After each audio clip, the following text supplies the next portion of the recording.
Welcome to Center for Social Change. Today, I'm doing my name. Welcome to Center for Social Change. My name is Daniel Pewter, and today I have a human that is impacting people with law, helping them build their nonprofits, doing contracts, and they're in the Center for Social Change. Her name is Kristina Raattama, and you're the founder, you're the principal of your organization. What do you think the biggest challenge today in law is? Because there are more lawyers in this world, but obviously you're here for a reason, and it's probably because you have a huge purpose on making impact, definitely with nonprofits. Why do you do it? Why here instead of a massive company where you can make 10 times the amount of money? Yeah. So a couple of different reasons. I actually live about 1.5 miles from here. Yes! I love it down here in Coral Gables, Florida. Exactly. So I live actually in Coconut Grove, kind of across the street, and I actually love the fact that I have a short commute. My son is in school right near here as well, so it has made my quality of life really good because I had previously been commuting an hour each way. How old's your kid? He is 8th grade. He's 14. Awesome. About to go to high school at Mast, which is awesome because that's a great school. Great school, super close by, and pretty unique way to learn in Miami. Yeah. So anyway, I decided I wanted to work for myself because I'd gotten to a point in my career and at my age where I was ready to have a lot more flexibility professionally than I had before. As I mentioned to you earlier, I was in-house both at University of Florida and at Florida International University here in Miami, and I decided I just wanted a lot more freedom to do different stuff and to explore. And it's been a great start. I probably didn't hit the ground running fast enough. In hindsight, as a small business owner, I've now figured out you got to put out 1,000 asks to get 10 responses back. So I have slowly but surely started getting where I wanted to be, and I'm really happy about things and looking forward to continuing to build. So when I started my nonprofit almost 9 years ago, I was looking at all the paperwork, and I'm like, this is insane. Yeah. And it's interesting because I'm going to connect you with one of my business partners because we just created this thing called GPS for, we have GPS for life. So we trademark. I love my trademark attorney. Yeah. So I did GPS4. So it's kind of like the for dummies stuff. Right. So we got that and we did GPS for life for the first one. Then we're doing GPS for nonprofits. And it's awesome because I'd love to have a quote from you in there because then people could use you because we're just showing people what's possible with the nonprofit world, how to organize, how to put a business plan, how to do all this stuff. But the challenge is they really need a lawyer to be able to do the paperwork the first round so they get it accepted and they can move on with a nonprofit. What do you see? Do you see a lot of nonprofits they come to you and they're like, I don't know how to do this, and then they want to serve people? I think they in part don't know what to do. I think they're a little intimidated by those forms. I think sometimes they shouldn't be as intimidated by those forms as they are. But generally speaking, you can't figure out what's the universe of things I need to do. And so sitting down with a lawyer definitely helps you with that. And then you can kind of piecemeal out the work to figure out, guided by the lawyer, what should the lawyer do versus what should the client do. And so you can set yourself up in a way that's it's fairly cost efficient. But it is the case that a lot of new nonprofits, just like any other new business, have to figure out how to get some of those startup expenses covered, right? Yeah. Friends and family money, your own money, right? And so I think, getting folks to realize the value of starting things off right is important, and it's worth investing in the legal help in the beginning because it'll help you in the long run. For sure. I've seen my lawyers in my life have always saved me from something that I didn't want to sign, how it was written. Because my dad told me this in the beginning. He goes, whoever writes a contract wins. Yeah. So not always, but I understand it. Because they write it more towards them, it's right? More generally. For them. It's yes. So to have you in their corner, I think it's an add value. Who's your... the thing that I can do, or other lawyers can do as well, is to even help you to understand, should a lawyer review this or not? What is the risk allocation in the contract, right? So you may not actually need the lawyer to review the contract, or you might not have any bargaining power whatsoever. So lawyers that help work with nonprofits and other similar institutions will know, in this particular pattern, don't bother negotiating with the federal government on their grant form because they're not going to take it. It's not worth it. You know, what are the compliance risks for you associated with that contract? Do you have the systems to manage that? So, you know, an experienced lawyer who's got like a practical side as well as the legal knowledge is can be incredibly helpful. And sometimes that's hard because lawyers, their thought patterns, like when I was a pro athlete, my thought pattern was one thing. And most pro athletes don't think about marketing or branding or helping communities or anything else. My thought was like, I'm doing this for a bigger purpose than just the pro athlete side of it. So how did you get into law originally? How did I get into like law? Why? Like you're super smart. I can see how you analyze things. Like your brain cranks like 500 miles an hour. I want to know like how you're a pro athlete as well. I'm thinking, oh my God, that too. So I went to jail when I was 16 because I beat a kid up because I was angry. So I figured beating people up on the street isn't healthy for my So you channeled my your energy for good. So I did it in the cage. I beat people up. Then I got the anger beat out of me, and then I started loving myself. Yeah. So that was my story. How about yours? So mine's not nearly as exciting. So my dad is a lawyer. Awesome. Okay. And I didn't really have any grand inspirations when I graduated from college. So I worked on Capitol Hill. I worked for a lobbyist and also for a congressman actually from down here. And after about 4 or 5 years, what you figure out is that people in DC cycle out, right? Mm-hmm. Every 4 or 5 years, everybody leaves. And so I thought, well, I need to leave too. Everybody leaves to go to grad school. Okay. So I thought, well, what am I going to do? Oh, I'll go to law school. Sweet. Didn't really give it a ton of thought, but I'm probably quite well suited to the role, I think, you know. Part the indoctrination from the dad. Okay. Yeah, and then just like, you know, I like to think about things. I'm a pretty deep thinker, so I enjoy that aspect of it. So, okay, your dad, what kind of lawyer is your dad? So my dad's a tax lawyer. Okay. Yeah, I'm not a tax lawyer. And are you close with your father? Yeah, super close. We live about a mile from each other. That's amazing. Yeah.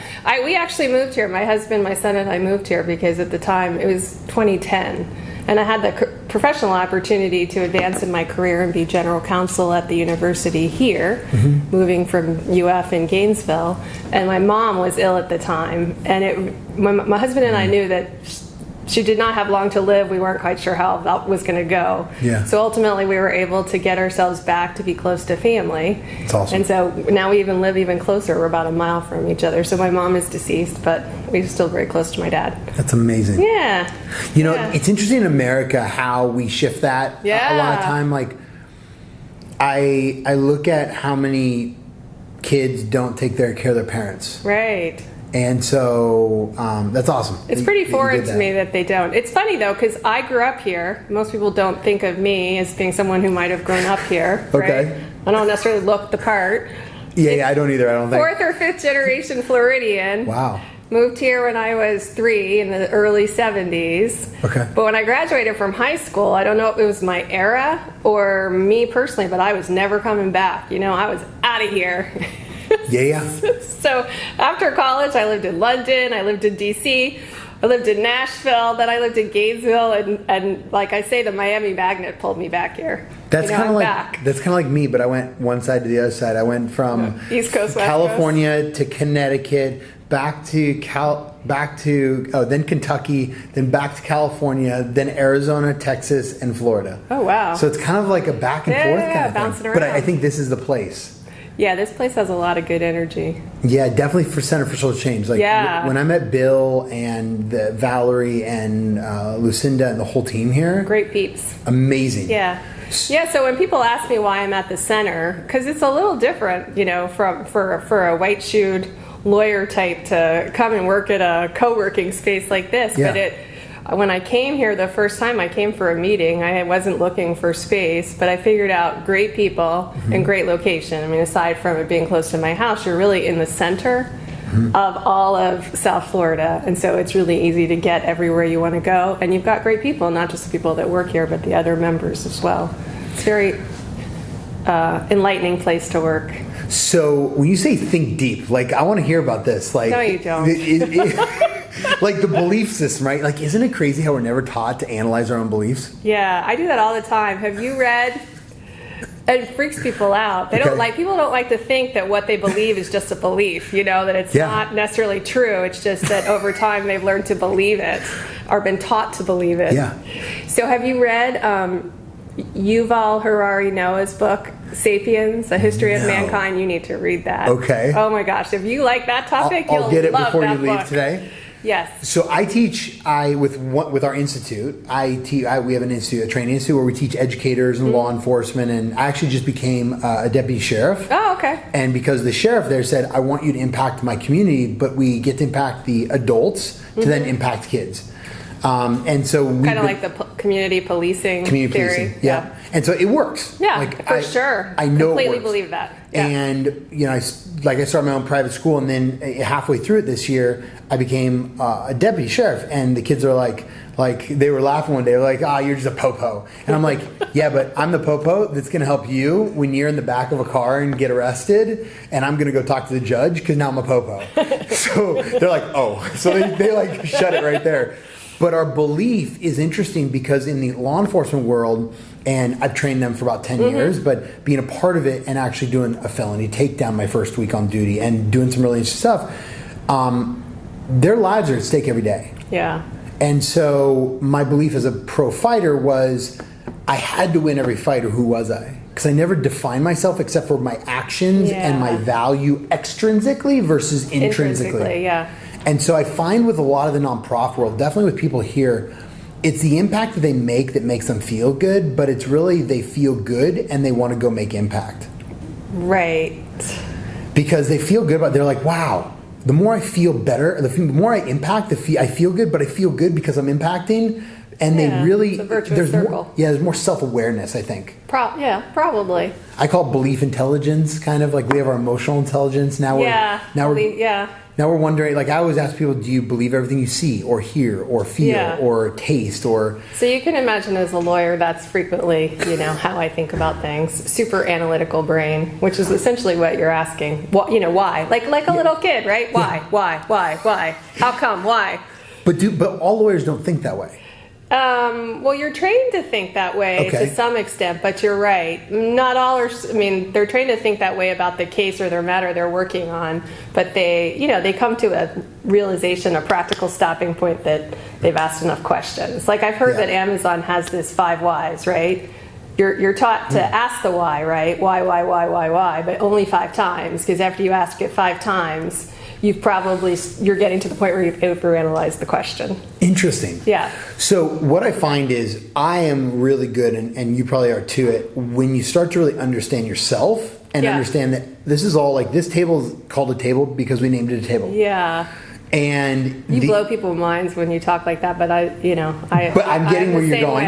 Yeah. But what's interesting about this conversation with law is the level that you're processing of law is higher than most lawyers because you can go deeper internally, which then you can see in different perspectives. Right. And if you can see in different perspectives, whether nonprofit or just business or whatever it is, but it goes deeper in the humanistic side of it, then you can understand the verbal language, the language in the law. I can understand how people, despite what they're saying, what they want. Correct. Yes. So I'm getting at the point where... Which is why I ended up in higher ed law and not-for-profit law and not in for-profit. I started out as like a commercial real estate lawyer, finance lawyer, and decided that wasn't for me because I didn't care at all about what I was doing. To me, it didn't matter at all that I was helping put up a gas station or that, Target was coming to town. And I'm thinking, I don't even know that that's a good thing, So, and that's a good belief that you're like, what is this belief? I mean,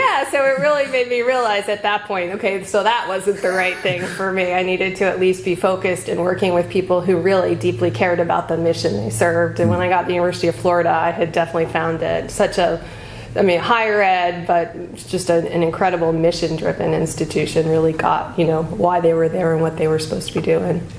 So, my point is that when you look for a lawyer, like I'd urge people, look at the process. Don't look at just a degree. Yeah, look at how they analyze questions. How they analyze, how they focus on you. Like there was one company, I have a branding agency with one of my partners. Right. We do videos and websites, stuff like that, and this podcast and this and that. But it's interesting because people come to us and they're like, here's the product. And I'm like, what's the purpose behind it? And if it's not purpose driven, I don't want to, like, it's not for me. I'm like, awesome. I'll give you some advice. Go do it with, And then the second thing is I was talking to somebody once, and it was all about money, money, money. And I go, if you're only pushing the money side of it, what kind of people do you think are you going to have part of you? Yeah. And they didn't get it, obviously, because that's where their brain was. Right. And I said, if you go more purpose driven, you're going to it might build a little bit slower in the beginning. Right. But it's going to last a lot longer. It'll have more impact. Sure. So what do you find the biggest challenges with nonprofits today that they need legal support? Is it liability-based stuff? Is it contractual? Is it grant-based stuff? Is it understanding really what they're signing in general? Because a lot of people, I just redid a whole contract for renting out a location, a space for one of our schools. And the contract, this was crazy. It said number 1. And then it said A underneath. And then it said 8. And then it said number 2, A, 8. And I'm like, hold on a second. And then on the 2 pages later, it said 1. Right. And I'm like, and I showed up, literally, this is today. I show up and they had the old contract there, and I go, this isn't even legal. I don't even know. I mean, is that legal? I'm asking a lawyer. It is legal. But who knows what it says? But and therefore, whether it's enforceable and what your rights and what your obligations are might be unclear. And if in 12A they refer back section, and it's not A, it's 8. Yeah. And so then that's not enforceable because it's directing you somewhere that's not labeled properly, right? Right. I would think. Right. From my unexperienced lawyer self. Yeah. But so it's interesting to be able to start understand that the more I spend time with lawyers, and at least I can see, like what you're talking about, see what you need a lawyer for and see what you can learn on your own. Ask the question of the lawyer, someone who's experienced in the field, what do I need your help on this or do I not? Have them explain why, make sure that's consistent with sort of your expectations about your organization's risk tolerance, and then go from there. I actually am in the space also of legal operations consulting because having been in-house, I appreciate so much the disconnect between lawyers, practicing law, and then what do we need to get done? What do I need to do, right? And so I actually think that applies to nonprofits generally, right? It's the operational side of things,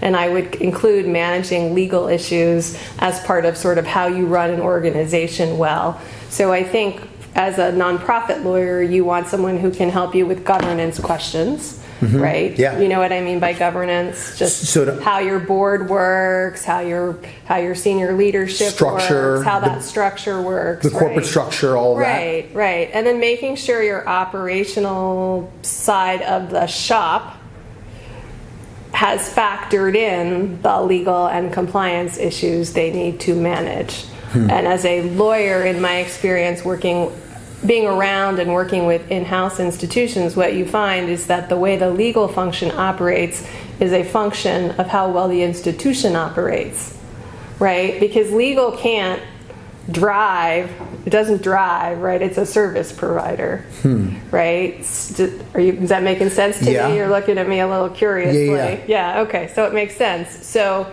a lot of times legal is responding to the way the organization is operating. Correct. It's not, and so I think it's really important that if the operations are strong and organized, and in essence, if an organization is organized, it probably has got its legal issues covered too. And you can legally write in the systems in the beginning if you understand the vision of the founders or the board. And not just vision, but risk tolerance. So when you're talking about legal and compliance, it's risk tolerance as well.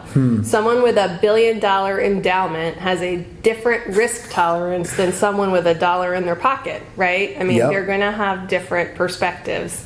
And so being able to have the client articulate risk tolerance is really important, and then making sure that you're paying attention to that as you're providing your service. It's really interesting to be able to see your systems brain, how your mind works, because a lot of nonprofits and definitely for-profits don't understand to build the framework in with their lawyer, because a lawyer knows law and contract, but the lawyers a lot of time don't understand how to build in the vision into the systems that then create. Right, because lawyers don't tend to be operational in nature, right? Yeah. And they know how to operate their law practice, but they don't really understand how to translate that to the client. And then they also sometimes, I think, they get a little nervous because they have a low risk tolerance a lot of times in terms of being willing to kind of get in there and figure things out. Yeah. It's outside their comfort zone. It's not purely practicing law, so it becomes it becomes a little confusing for them. There's one word I read on one of my contracts once, my sport contracts, the word perpetuity. Yeah. And it's funny when I speak in front of kids, they're like, I'm gonna become a rapper and I'm gonna become a football player. I'm like, that's awesome. Let's talk about contracts for a minute. And these are, 10th graders, 11th graders want to go to college football. And they're like, contracts. I'm like, yeah. They sign one when they start. Right? I'm like, tell me what the word perpetuity means. And they're like, I don't know. I go, in a contract that you sign, you have when you go to the NFL, you go play college ball, you get to sign what they give you. Right. There's no I want to take these words out. So they own your likeness in perpetuity to use when you're there forever to advertise or whatever else. And they're looking at me like, really? I go, and you don't get paid for it. And so you get to go to college. We get to go to college, right? But then in the NFL, you get paid while you're there and then see you later, when you're done. So it's interesting on so many kids don't understand how to frame their future. I call it issue spotting. Yeah. I like that. Yeah. And based upon those contracts are based upon if you go broke or if you make money. Right.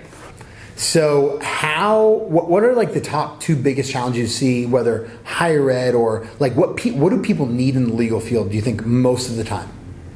The top two things. Do nonprofits need to help set up their their insurances and their liability structure, or does higher ed need to understand how to set up their paperwork on their boards and really figure out their let's say, they have the insurance obviously, board insurance and everything like that, but that's a hard question to answer because it's so variable, really. That's very institution specific. Okay. I think one of the things that's happening right now that's really hard for everybody to grasp is the amount of change or potential change that's underway, right? Mm-hmm. So for the 8 years under the last national presidential administration, right, they had a focus on particular issues and they changed a bunch of rules and everybody adapted to those rules. We have a new administration, all those rules have now been removed, right, and new rules are coming that are different or maybe opposite to that.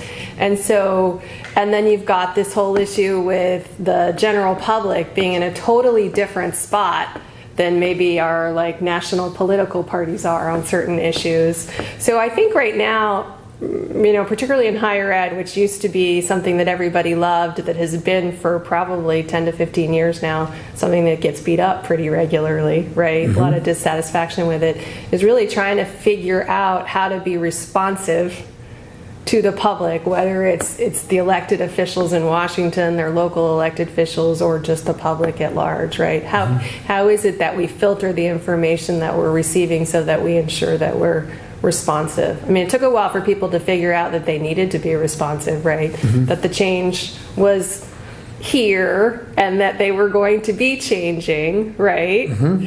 And so I think now it's really trying to figure out how do you just maneuver through, to your point about all these rules, right? These written and unwritten rules that we all follow, or beliefs that we're not quite sure, are they changing? Are they not changing? Are they fixed? Are they malleable? Where is it that we need to be? And for lawyers, that's really hard because the law lags where society is usually, right? The law is usually behind. Laws don't change until the people say they want them to change.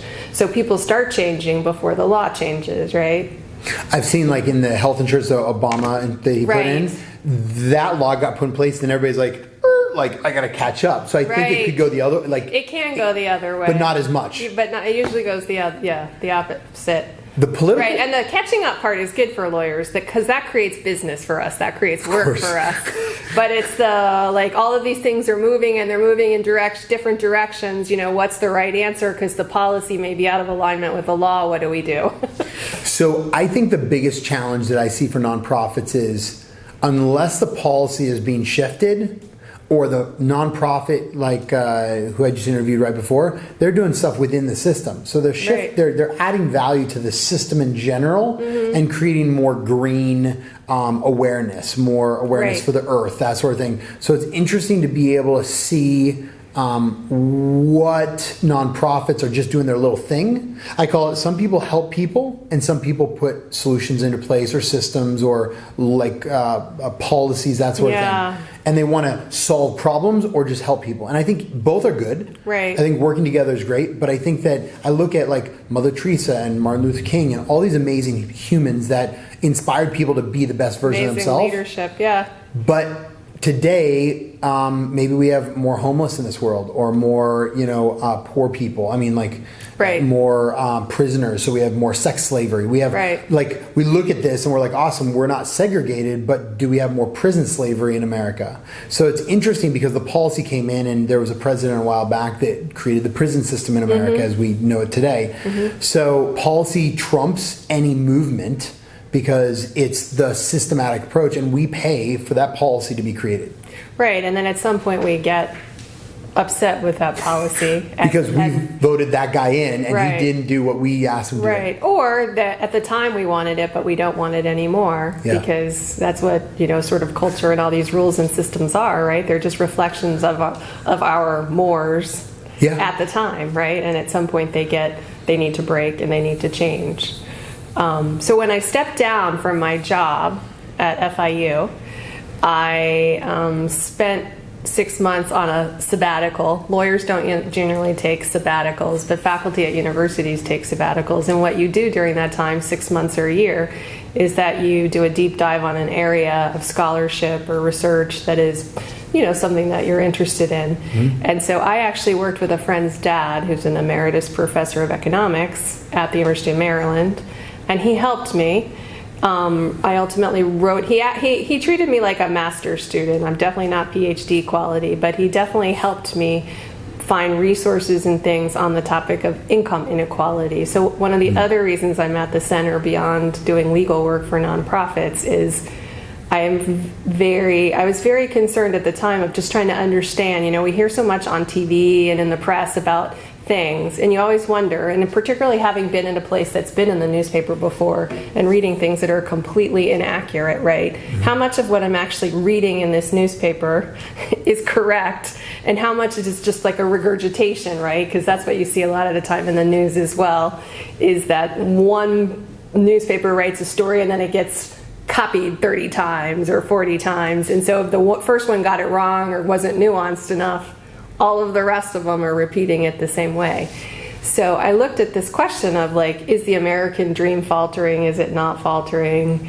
Is income inequality really a problem, or is it not a problem? Like, what does that mean, right? That we're unequal. For me, I was thinking, holy cow, does that mean like the French Revolution is possible, right? Because for me, at least, not being a tremendous history buff, I had connected economics with the French Revolution.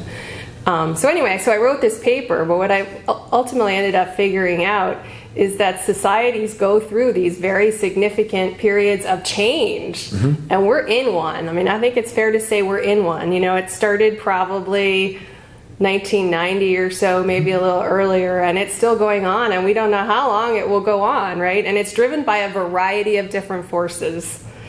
People's expectation, it's generational, right? You have this very large generation in the United States that is becoming quite elderly and will eventually die off. Very different value system than the newer generations. You've got technology going on. You've got all of these different forces in play that are really that were really being transformed right before our eyes, and all of these rules. And the way that we do things need to catch up and need to start to change. The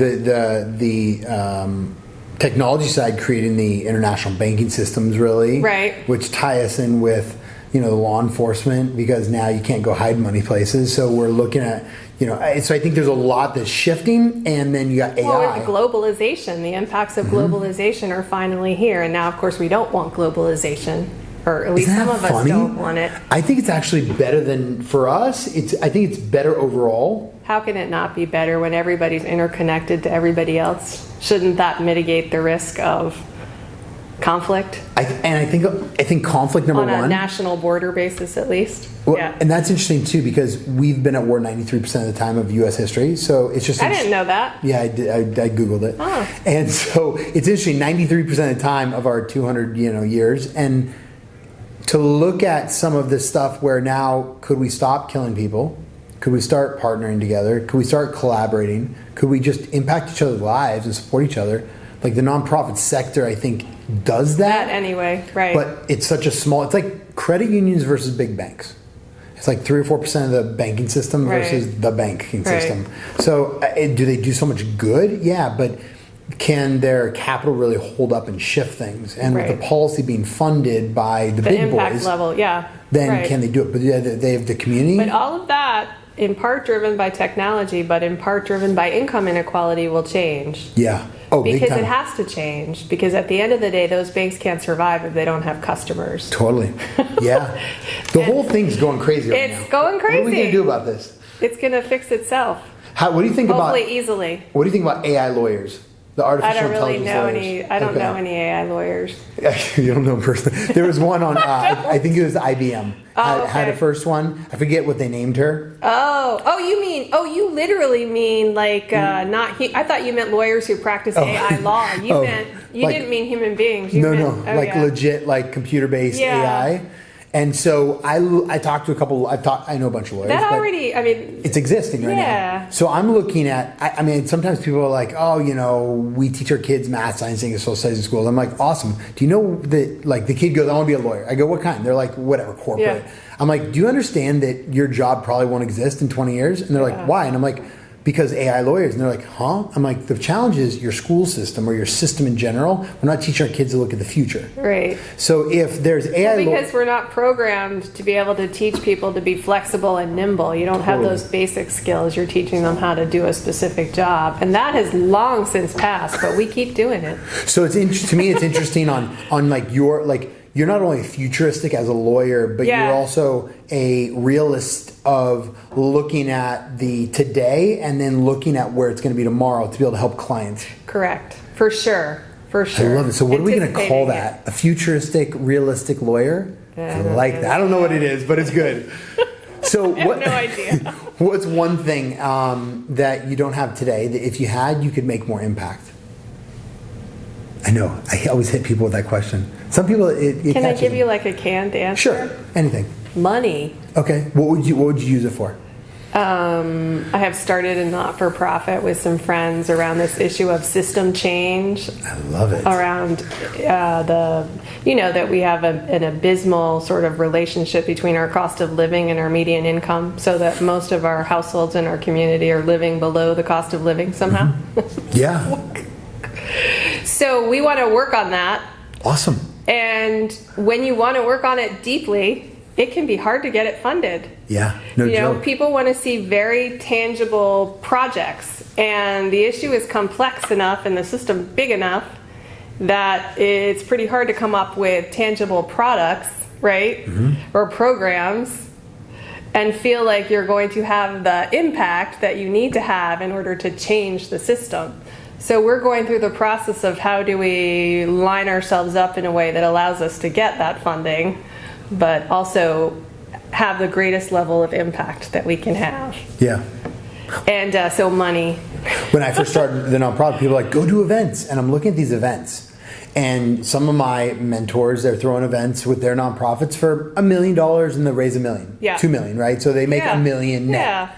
And I'm looking at this and I'm like, you spend a year. No, I feel, yes. And $1 million to make an extra $1 million so that you can, like, it's crazy to see. So it's interesting on our system today. I'm like, why don't you just have everybody ding a little online app and donate $2 million and then they can have a fun video or something like that. So we're putting in our own money to set up a website, and we'll have the donate button on it, we decided, and then we're still trying to figure out how do we get people who are willing to have, to take more risk, basically, because they can't prove a particular return quite yet on a particular program.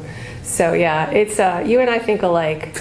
Like, why would you perpetuate making all that, why would you perpetuate an event like that where you're just at the end of the day even, or you're not really even changing anything? I know. So there's a great expression that the General Counsel of Ole Miss quoted to me that was quoted to him by a faculty member there. Institutions exist to perpetuate themselves. So I've heard that on the It's quite cynical, state and but federal true. departments, like Department of Juvenile Justice. That's true for not-for-profits as well. Totally. So my goal is to put myself out of business. So that's funny. When I had 9 lawyers that reported to me at FIU, and I would say, and to the more junior lawyers, I said, I want you to work like you're trying to put yourself out of a job. I Love want it. you to work like at the end of the day, you're putting yourself out of a job, because if you do that, you'll always have a job. Absolutely. The value. The Like, value. yeah. Yeah, because people will always want to work for you because you figured out how to create value Yeah. and move things along. I love it. We could probably talk for like 10 Yeah, hours. So we'll have to do sure. the second one of these. Yeah. You guys check out mkconsulting.law. We'll put it up on the screen when we do a little video. But if you guys need support, higher ed, nonprofit, or just general law. Yeah, for sure. What is, do you guys have social media too? Yeah, LinkedIn. Love it. Check out LinkedIn, and I'll put her name in the bio right below, and you guys can check her out. And have an amazing day. Thank you for coming on. Yeah, thank you. So think about It's it. fun. Now we're going to go offline, and you're going to tell me more about yourself because you're very interesting. When you guys check out and need a lawyer, think about one thing. Think about, are they serving your vision And your interests. and your interests, and do they get it? We had a branding. I'll just mention one last thing with our branding agency. We had a client too that's not a client yet, but they're in New York and very big organization, and they said, "Oh, we're going to hire a big boxed marketing branding agency." I said, "Have they ever come out to one of your sites?" It's a nonprofit, and they said no. I go, "So how do they even know you?" Yeah. And so if you guys find people like Kristina that get your vision, that will spend some time with you and see really what you're about and who you are, that's the kind of people that I have in my life, because bonding, like, I want to work with people I like to work with. Right. If I don't like to work with you, like, I don't want to work with you. And it is what it is. I'm just very judgmental in that way, but it's, Yeah. at least I can admit, Yeah, no, I take I get accountability it. for my Yeah. judgment. But you guys have an amazing day. Check out Center for Social Change and have an amazing week. Think about your liability and hand it off to the right lawyers. Check out Kristina at mkconsulting.law. Thank you. It's been fun.